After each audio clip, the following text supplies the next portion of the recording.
Hey y'all. So yes, it's me again. Guess who's back?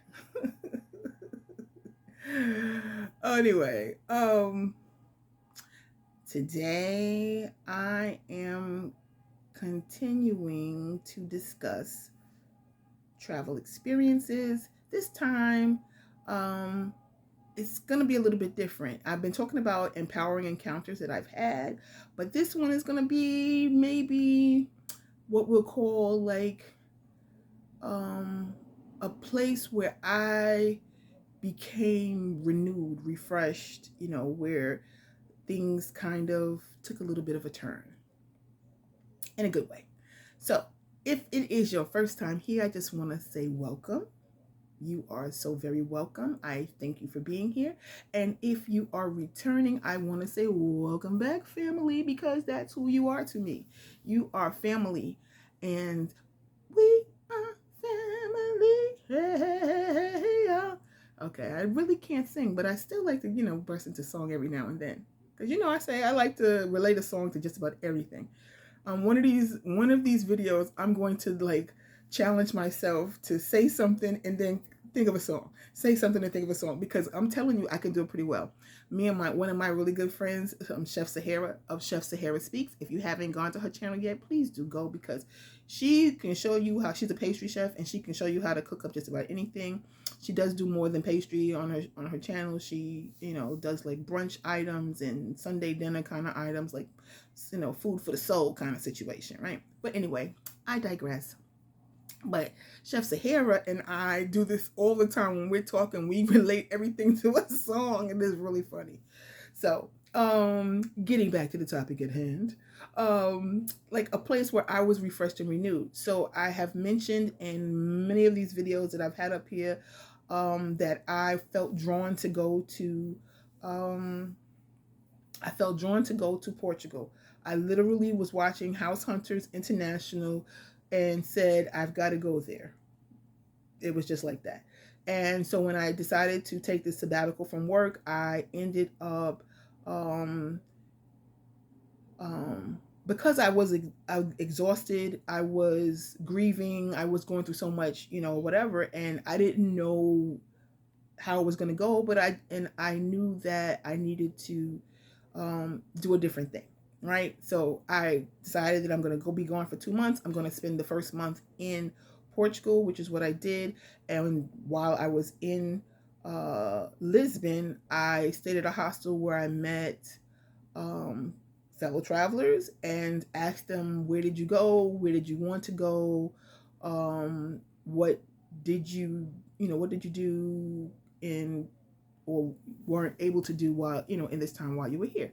And it was then that one young lady said to me, and I believe she's a nurse. My mind is saying that she's from maybe Singapore, or was she from London? I can't recall. Anyway, I would love to give credit where credit is due, but she told me that she wanted to go to the Algarve region of Portugal, and so that is something that she wasn't able to do. And I said, let me, check it out. So it was one of the places that I went. I specifically went to an area called Faro. You can get a flight to Faro. I believe Ryanair flies there. I don't remember if I took a bus or train. I definitely didn't fly into Faro, but I may have taken a train. It was a long time ago, so bear with me. But I used what I think at the time I used either Hostel Bookers.com or hostel.com. I can't remember what's the name of the sites. There were like two sites that specifically catered to people who were trying to book on hostels, and I used one of them. I think it might have been Hostel Bookers, but anyway, I saw one that had good feedback, had like really good feedback. So I said, okay, let me choose this. And the price was right or whatever. I don't remember. Maybe it was maybe 15 or 20 euros a day, something like that. Yeah, I think so.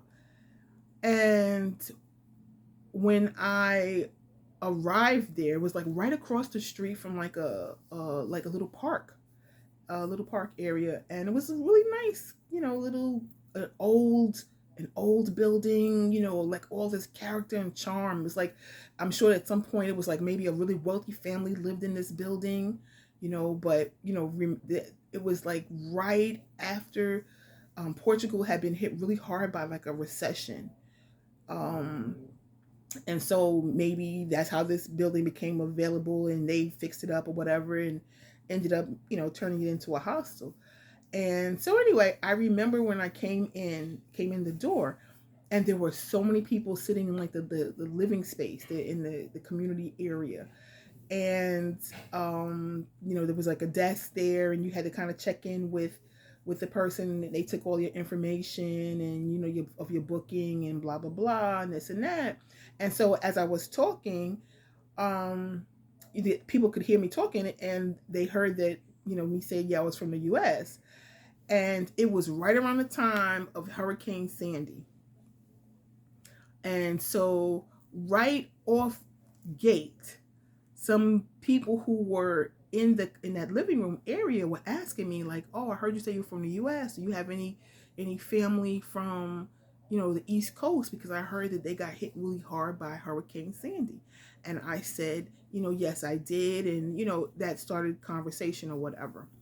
And I had gotten there mm, like early evening, like late afternoon, early evening, like let's say 5ish, I'm gonna say.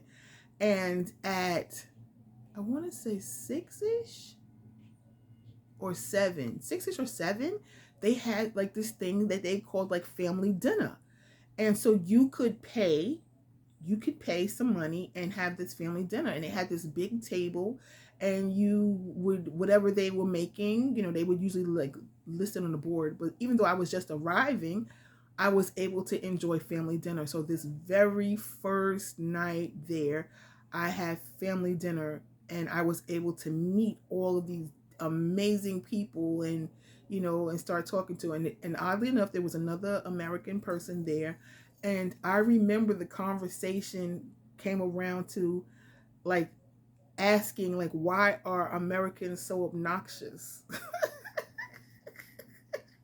I was like, well, tell me what you really mean. And yeah, and the person who was doing the most talking about this topic was the American guy, and he was obnoxious. And I think that it was really like geared toward him, but being that I was there, they also asked me, you know, what did I think about, people like from the US being classified that way. So, we kind of, it allowed me to have, conversation with people I didn't know, and to kind of get to know people a little bit better.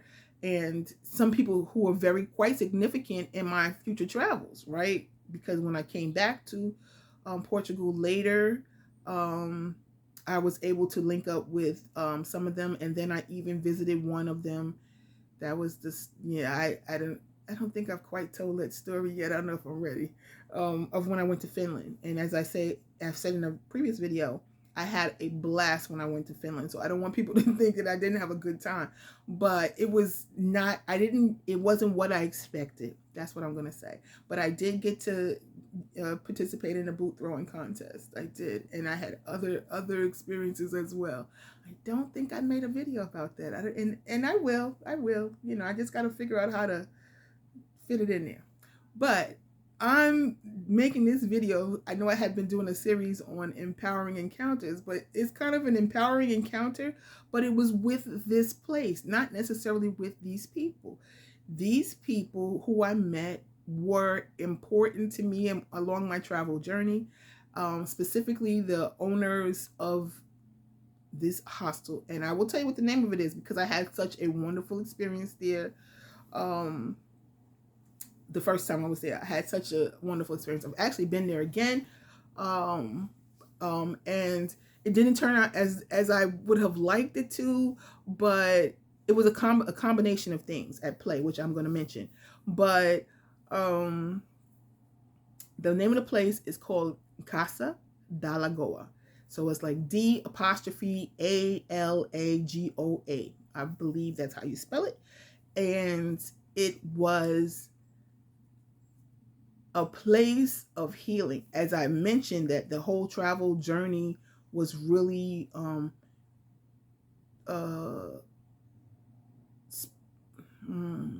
what's the word I'm looking at? It was like brought on by uh this grief process I was experiencing, this uh managing my own health, and I mean that on this in terms of like both mental health and physical health. So I was exhausted. I was mentally exhausted because I had a very demanding job, and I was, working hours, and I was trying to figure out like what I needed to be doing with my life differently, and I wasn't in the best work situation. I don't like bureaucracies. Let me just state that for the record. And I also don't like to be casting my pearls before swine. It's like a term in the Bible, like basically, not that I'm all religious, it's not that, but it captures the essence of what I don't like to do, which is share my gifts with people who I feel are not necessarily going to be good stewards of any benefit I bring to them. So so so I was in a place in my life where I felt like that was the case. And so I needed to figure a lot of things out. And me being in Faro, Portugal, specifically at Casa D'alagoa, I had the opportunity to look at what I was doing, where I was going, and maybe what I needed to do next. Okay. And I sat on a bench looking out at the water in Faro, watching boats go by. People, fishermen were out there. And I said, like, I no longer want to be a slave to money anymore. And the universe said, okay, we'll see how serious you are about that. So that's a story for another day. But the point is, I was having all of these moments of healing and recognition. Like I was gaining a greater understanding of myself in the place where I was at, you know, in that moment. And I feel like this particular place, this hostel, which became like a sort of home. I was there for, I don't even think a week, maybe 5 or 6 days, maybe. It wasn't even that long. And I remember crying as I left. And I remember that one of the friends I had met, made me bought me some of my favorite snacks that I had, grown accustomed to getting from a local shop, and had them for me when I was leaving, and walked with me to the bus because I was heading to Spain. And I remember that. I remember that very very fondly. But there was so many good things that happened while I was there with these wonderful people that I met, and specifically the feeling of belonging, the feeling of being valued and appreciated while I was there. That I can say. Like honestly, honestly, I I don't know. I don't know what to say. Honestly, I don't know. I don't even I'm I, I'm at a loss for words. But it was such a good place for me. It was a definitely a place of healing. It was definitely a place of rebirth. A place of rebirth. Yes. Yes. Which is ironic. My middle name is Renee, right? And that means rebirth. And this, yeah, this place of rebirth, that's what it was. Casa D'alagoa. So I want to say it, through these family dinners that we had, through the conversations I had with the owners of the hostel, with the people who I met there, the little you know, moments we had hanging out at our favorite bar there, with the trips to the beach. Um, yeah, it was a wonderful, wonderful experience. And I don't know if I mentioned this before, but one of the things I love so much about Portugal was the what do you call it? The um mm, I hate when it's so hard for me to focus. Please bear with me. Please bear with me when I have moments like that where I kind of like, not black out, but blank out. Like I have like as we say sometimes, a brain fart, because it's hard for me to maintain focus sometimes, and obviously this is one of those times. I don't know, I'm just having a little bit difficulty this time, but um let me just cut to the chase and just say that it was a healing place for me. It was a place of renewal.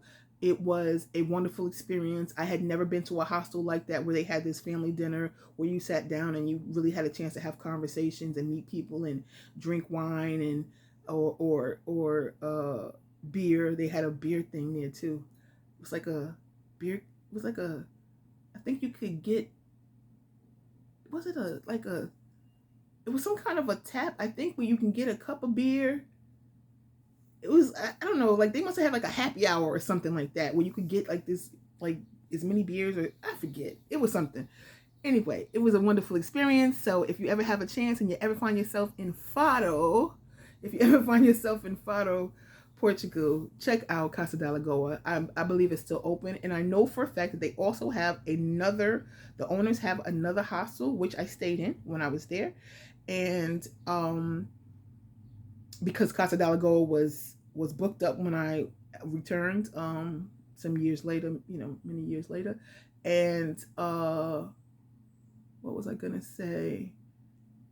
But I did have a chance to go back subsequently and stayed there for a little bit. Helped out a little bit while I was there, and unfortunately, I had a really bad fibro flare, which caused me to sort of break down a little bit.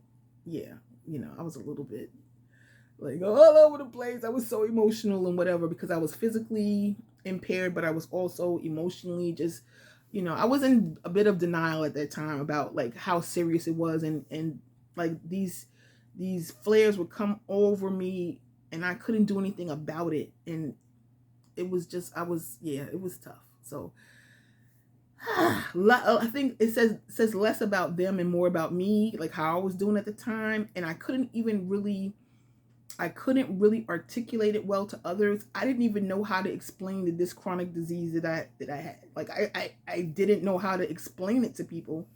People didn't know of it. Fibromyalgia was not like it wasn't really known like that. And yeah, so let me just say I'm sorry.